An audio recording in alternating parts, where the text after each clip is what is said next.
সম্মানিত দর্শক শ্রোতা ভাই এবং বোনেরা, আপনারা সবাই ভালো আছেন। আগামীকাল পবিত্র জুমার দিন বাংলাদেশে ত্রয়োদশ জাতীয় সংসদ নির্বাচন অনুষ্ঠিত হবে ইনশাআল্লাহ আগামী বৃহস্পতিবার দিন। তার মানে ইলেকশনের আগে আগামীকালকেই শেষ জুমা। আসুন আমরা আগামীকালকে ছোট বাচ্চাদের সাথে করে জুমার নামাজে হাজির হই, যথারীতি জুমার নামাজ শেষ করি এবং মহান রাব্বুল আলামিনের দরবারে বাংলাদেশের জন্যে এমন একটি দলকে ভোট দেওয়ার সিদ্ধান্ত গ্রহণ করি যে দল বাংলাদেশের ন্যায় এবং ইনসাফ কায়েম করবে, সৎ, নির্ভীক, সাহসী, দেশ দরদি, অঙ্গীকারের প্রতি শ্রদ্ধাশীল, দেশের সকল মানুষের জন্যে মানবিক শাসন উপহার দিবে, এরকম দলকে ভোট দেওয়ার প্রতিশ্রুতি মহান রাব্বুল আলামিনের কাছে দেই। সম্মানিত ভাই এবং বোনেরা, আগামী নির্বাচনের পরে যদি সুষ্ঠুভাবে সমস্ত সংস্কারগুলো অনুষ্ঠিত হতে পারে তাহলে আশা করা যায়, এবং অন্যান্য অবস্থা যদি অপরিবর্তিত থাকে তাহলে আশা করা যায় সরকার 5 বছর টিকবে।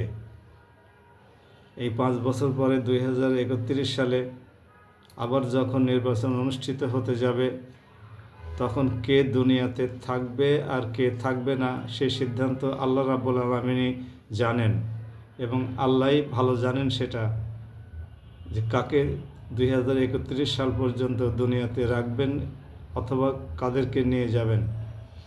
তবে কয়েক লক্ষ মানুষ যে বাংলাদেশ থেকে বিদায় হবে এটা আমরা নিশ্চিত। কাজেই তাদের জন্যে এইটাই ভোটদানের শেষ সুযোগ। আসুন আল্লাহর দরবারে যেন গিয়ে বলতে পারি যে হে আল্লাহ, আমরা আল্লাহর আইন এবং সৎ লোকের শাসনের পক্ষে জীবনের শেষ ভোটটা দিয়ে এসেছি।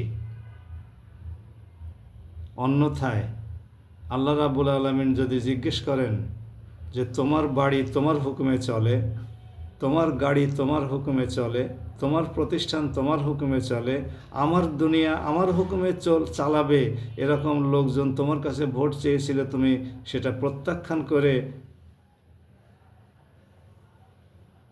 অন্য দলকে নির্বাচিত করে আমার আইনের শাসন কায়েম করার দলের বিপক্ষে অবস্থান গ্রহণ করেছিল, এর কি কোনো জবাব দিতে পারবো?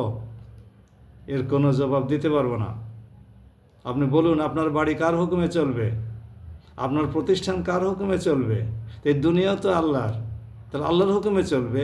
আপনার গাড়ি, আপনার বাড়ি, আপনার প্রতিষ্ঠান যদি আপনার হুকুমে চলে, এই দুনিয়াও তো আল্লাহ, তাহলে আল্লাহর হুকুমে চলবে। তাহলে আল্লাহর হুকুমের পক্ষে যারা দেশ শাসন করতে চায়, নবীর সুন্নত অনুসারে যারা দেশ শাসন করতে চায়, তাদের পক্ষে ভোট দিতে আপনার আপত্তি কোথায়? এ প্রশ্নের কোনো জবাব আছে? এ প্রশ্নের কোনো জবাব থাকবে না।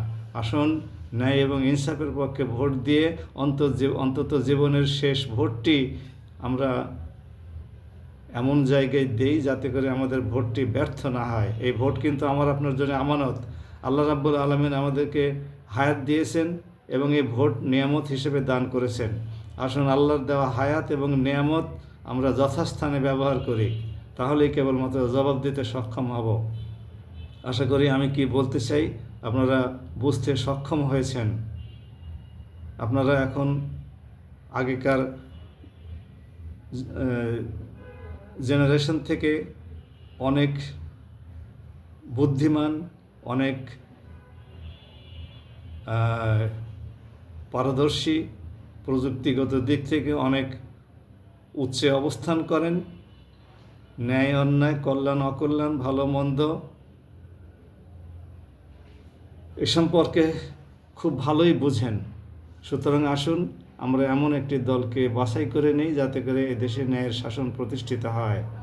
বাংলাদেশ এত সম্ভাবনাময় দেশ যে এই দেশে যদি শুধুমাত্র ন্যায়ের শাসন প্রতিষ্ঠিত হতে পারে, তাহলে পরে দেখবেন আমাদের প্রজন্ম, ভবিষ্যৎ প্রজন্ম, তারা ভালো থাকবে, তারা উন্নয়নের ছোঁয়া পাবে। আসুন সুচিন্তিত সিদ্ধান্ত নেই, এমন কোনো সিদ্ধান্ত আবেগের বশে না নেই যাতে করে দেশের অকল্যাণ হয়। সবাই ভালো থাকুন। আসসালামু আলাইকুম ওয়া রাহমাতুল্লাহ।